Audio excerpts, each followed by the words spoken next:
What's up, guys? Philip here with the InnerGeekZone.com, and today we're taking our first look at Star Trek Online. It is free to play officially as of January 17th, 2012. This is an MMO from Cryptic Studios, which was recently purchased by Perfect World Entertainment, and as you can see on the login screen, you can log in with either Cryptic Studio credentials or through your Perfect World Entertainment login. Star Trek Online initially launched around 2 years ago, and despite a lot of excitement from Uber Trek fans such as myself, the game really just did not live up to expectations and just kind of fell flat, and a lot of us just kind of walked away from it. Since that time, there's been quite a few updates and upgrades, and free-to-play is our chance to go in, take a look, see what this game has to offer, and decide if it's something we want to play. So with that being said, what better way to start out a look at any game than with character creation? First thing you're going to do is determine your career path, and you're going to do that by choosing which type of officer you would like to play. This is akin to choosing your class, but not as restrictive as it is in a lot of other games. This, combined with the type of ship that you decide to fly, kind of determines your role that you're going to fill within a group and kind of your overall class. When creating your character, you can choose between several species already existing in the Star Trek universe, or all the way at the bottom you can create your own alien species, and in doing so really get a lot of freedom as far as what your character is going to look like: smushed head, tall head, green skin, purple skin, pink polka dots, that sort of thing. Now, one thing I'm not a fan of is right here choosing your traits this early on. I haven't even had a chance to go in and customize the look of my character, yet alone play a single moment of the game, and I'm already having to choose traits. Now, while this panel does a good job of describing what each trait actually is meant to do, it doesn't really do an adequate job of letting you know how much this could possibly make or break your character down the road. I know personally, I don't really care if those choices are super important or they just don't really matter at all. I don't want to have to make those kind of decisions that early in the game. Let me play around at least for a few minutes before you make me start deciding on skills and attributes. Now, I'm just pressing the randomize button here a few times just to kind of give you an idea of the overall effects that you can generate in the character creator. It is very robust, as is pretty typical for Cryptic Studios. This is something that they generally do very well. You can choose from a few preset options, but really clicking the advanced button and going in and really setting all the details and tweaking your character is what this process is all about. For those of you looking to play on the Klingon side, first of all, shame on you. Second of all, you're going to be happy to know that character creation is pretty much just as robust as it is on the Federation side. You're going to be able to choose between an actual Klingon, a few allied species, as well as the ability to once again create your own custom alien species. No matter which side you decide to play on, you're going to have several different costume, outfit, uniform options available to you. And of course, you can unlock more of those in the C-Store. This is a free-to-play game now, so the way they're primarily going to make their money is by selling items for real-world money through the store. The store itself is available in-game via a button up by the mini-map, and the layout is very simple and intuitive and really makes it easy to access it and find what you're looking for and understand what you're buying and how much that's going to cost you in Cryptic points. There are lots of items available through the C-Store, including new ships, new uniforms, extended storage, extended roster slots, and it's all very easy to access and purchase. Now, you might be saying to yourself, well, this is supposed to be a free-to-play game. I want to play this game and experience everything for free. Dilithium ore is the currency that makes this possible. You can collect dilithium ore in-game by doing normal gameplay activities such as completing daily missions, for example. Once you've acquired some dilithium ore, you can change up to 8,000 units per day into refined dilithium. This refined dilithium is the currency that you can use on the dilithium exchange in order to trade it for Cryptic points. Now, the developers have added a floor and a ceiling as to how much dilithium each Cryptic point can cost. But there is enough room between that floor and ceiling to allow for some economic flux as well as some competitive marketing. As you can see, at the time of this recording, each Cryptic point was selling for just under 300 refined dilithium. So for those of you who would rather invest some time in the game than spend some money, you can get your hand on some Cryptic points without ever spending a dime. Speaking of playing the game, I guess it's about time we did that. So the first thing we're going to look at is space combat. This is the one feature that Cryptic probably did right pretty much from the beginning. Everything about space combat, other than the fact that sometimes turning radiuses of ships can feel like they're swimming in concrete instead of floating in the vacuum of space, has been really excellent. During combat, you've got control of your energy systems, and you can regulate those for offensive abilities, defensive abilities, speed, or kind of a balance of everything. You can equip your ship with several different types of weapons, including phasers, disruptors, phaser cannons, torpedo mines, torpedoes, each choice with its own strength and weakness as far as what it's good to use against. While you're in combat, you're going to be maneuvering to put yourself in the optimal position in order to do the most damage to the enemy. The best way to do that is to concentrate on one area of the ship's defenses, weakening the shields in that zone, allowing your weapons to penetrate to the hull for maximum damage. During this time, you're also trying to keep your enemy from being able to concentrate on this particular section of your own shields, maneuvering to keep your strongest shield facing the direction you're taking fire from.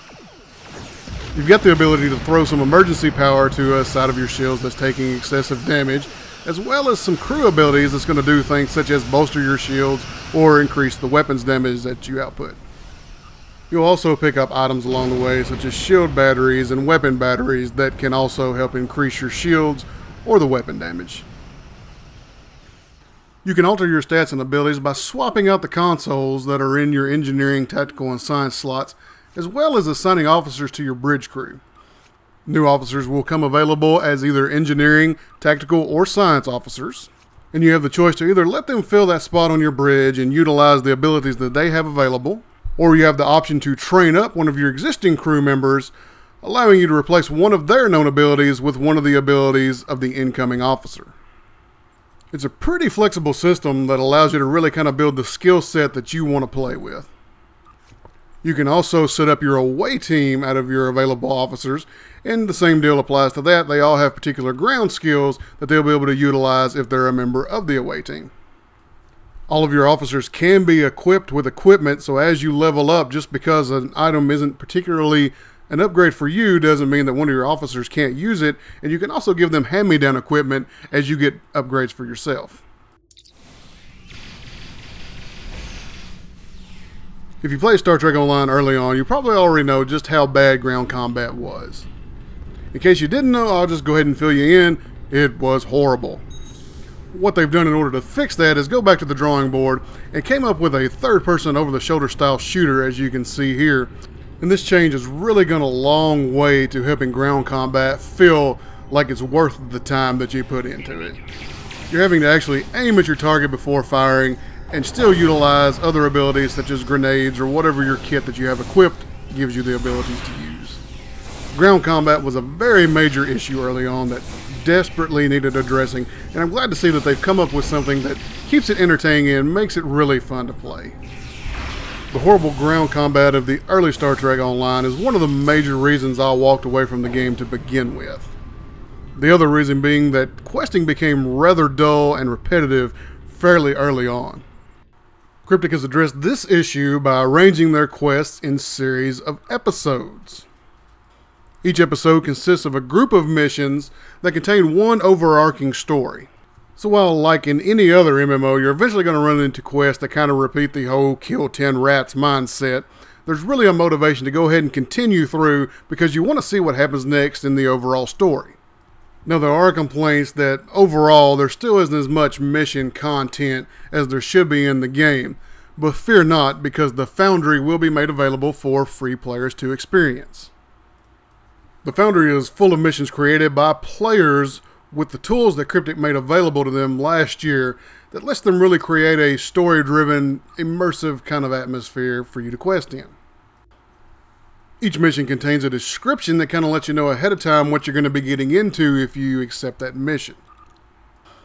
If you're really a hardcore Trek fan and not necessarily want to just run in guns blazing every time like you have a tendency to do in this game, the Foundry is where you're going to really get your chance to get in, do some investigation, participate in some diplomacy, and really get a lot of the Star Trek feel and experience. Especially on the highly rated missions, you can tell that a lot of thought went into the storyline and a whole lot of time and effort got put into making that story come to life on your screen through the Foundry tools. So what may have seemed like laziness on the part of the developers, and it may well be, has kind of really turned into a hidden gem in the game, if you really want to call it hidden gem, because a lot of people run these missions now, and a lot of them are very good. Speaking of hidden gems in the game, we can't talk about Star Trek Online without talking about the duty officer system.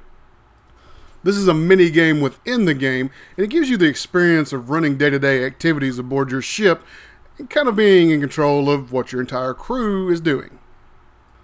You're going to have different tasks that are available on your ship and according to what sector of space you're in, and you're going to have duty officers that become available, and you're going to choose which officers to assign which task based on their personal traits, which helps improve the success rate of the mission.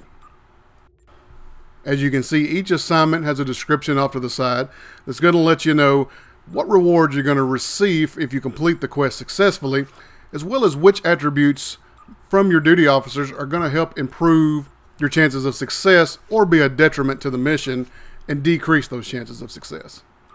Now, there's not reward without risk. Sometimes some of your duty officers can land in sick bay as they recover from injuries that they sustained while on the mission. And there's also sometimes a chance of your officers dying while in the line of duty, but the mission will let you know what the risks are before you ever send officers out on that mission. Now, the assignments can take anywhere from a few minutes to several hours to complete, so it's one of those things when you log in, you kind of want to check your logs, acknowledge the missions that have been completed, go ahead and start a few more, and then of course before you log out, make sure that you've got as many duty officers as you can running assignments for you. That way you're getting rewards while you're logged out. The duty officer system adds a really unique element to the game, has become quite popular amongst Star Trek Online players. While the game is set further in the future than any of the existing movies or television series, Star Trek fans will be happy to know that there's plenty of familiar places to visit and even a few familiar names and faces. Of course, if you are a Star Trek fan, you're probably going to get more out of this game than some other people might. That being said, this game is vastly improved from where it was when it initially launched almost 2 years ago, and there's going to be something available for anybody out there who's looking for a good sci-fi type MMO. The game's systems run better than they ever have, and the textures of the graphics are smoother and more precise than they've ever been. When I downloaded this game, I wanted Cryptic to slap me in the face immediately upon logging in with some improvements, and they did just that, if by no other means than just the way the game ran and the way it looked the very first time I logged into it. And that is a great improvement over where it was after initial launch. If you've been thinking about getting back into Star Trek Online once it goes free to play, I will have to say that it's definitely going to be worth the download to give it a try. Just like any other game, it's going to have its problems and its shortcomings, but it's finally on the level of quality that it should have been all along. This game is going to stay installed on my computer, and I'm definitely going to play quite a bit of Star Trek Online.